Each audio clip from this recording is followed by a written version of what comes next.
തിരുവനന്തപുരത്ത് ശക്തമായ കാറ്റിൽ പള്ളിയുടെ മേൽക്കൂര തകർന്നു വീണിരിക്കുന്നു. പാറശാല അഞ്ചാലിക്കോണത്ത് വിശുദ്ധ ദേവസഹായം പിള്ള പള്ളിയുടെ മേൽക്കൂരയാണ് തകർന്നത്. ഈ അപകടം നടക്കുന്ന സമയത്ത് പള്ളിയിൽ വിശ്വാസികൾ ഇല്ലാതിരുന്നതിനാൽ വലിയ അപകടമാണ് ഒഴിവായത്. നമുക്ക് ദൃശ്യങ്ങൾ കാണാം. ആകെ തകർന്നു വീണിരിക്കുന്നുണ്ട്. തിരുവനന്തപുരത്ത് മാത്രമല്ല, പലയിടങ്ങളിലായി മഴയും കാറ്റും ഒക്കെ അതിശക്തമാകുന്നുണ്ട്. അതിനിടയിലാണ് പള്ളിയിൽ ഇന്ന് വിശ്വാസികളൊന്നും ഉണ്ടായിരുന്നില്ല, മറ്റാരും ഉണ്ടായിരുന്നില്ല. അപകടമില്ല എന്നുള്ളത് ആശ്വാസമാണ്. രാഹുൽ ജിനാഥ് വിവരങ്ങൾ നൽകും. രാഹുൽ, എപ്പോഴാണ് ഇത് ഉണ്ടായത്? മറ്റാരും ഉണ്ടായില്ല സമയത്ത് അവിടെ എന്നുള്ളതാണ് ഇതിൽ ഏറ്റവും ആശ്വാസകരമായ കാര്യം.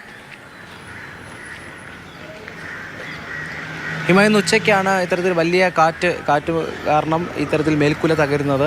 ദേവസഹായം പിള്ള പള്ളി, അത് പാറശാല അഞ്ചാലിക്കോണത്താണ് പള്ളിയുള്ളത്.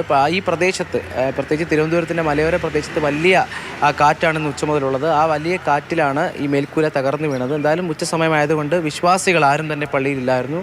അതുകൊണ്ട് അപകടം ഒഴിവായി എന്നുള്ളത് ആശ്വാസകരമായ കാര്യമാണ്. എന്തായാലും ഇത്തരത്തിൽ കുടപ്പനമൂട്, അമ്പൂരി ഉൾപ്പെടെയുള്ള മലയോര പ്രദേശങ്ങൾ, തിരുവനന്തപുരത്തിൻ്റെ മലയോര പ്രദേശങ്ങളിൽ കാറ്റിൻ്റെ സാന്നിധ്യമുണ്ട്. അവിടെ മരങ്ങൾ കടപുഴകി വീണ് അപകടങ്ങൾ ഉണ്ടാകുന്നുണ്ട്. അതുകൊണ്ട് തന്നെ ജാഗ്രതാ നിർദ്ദേശം ഇതുമായി ബന്ധപ്പെട്ട് മലയോര മേഖലയിലുണ്ട്. ഈ പറഞ്ഞതുപോലെയുള്ള ഒരു സാഹചര്യമാണ് ആ പ്രദേശത്തുള്ളത്. വലിയ കാറ്റുണ്ട്. ആ കാറ്റത്താണ് ഈ പള്ളിയുടെ മേൽക്കൂര തകർന്നത്. ഹിമ.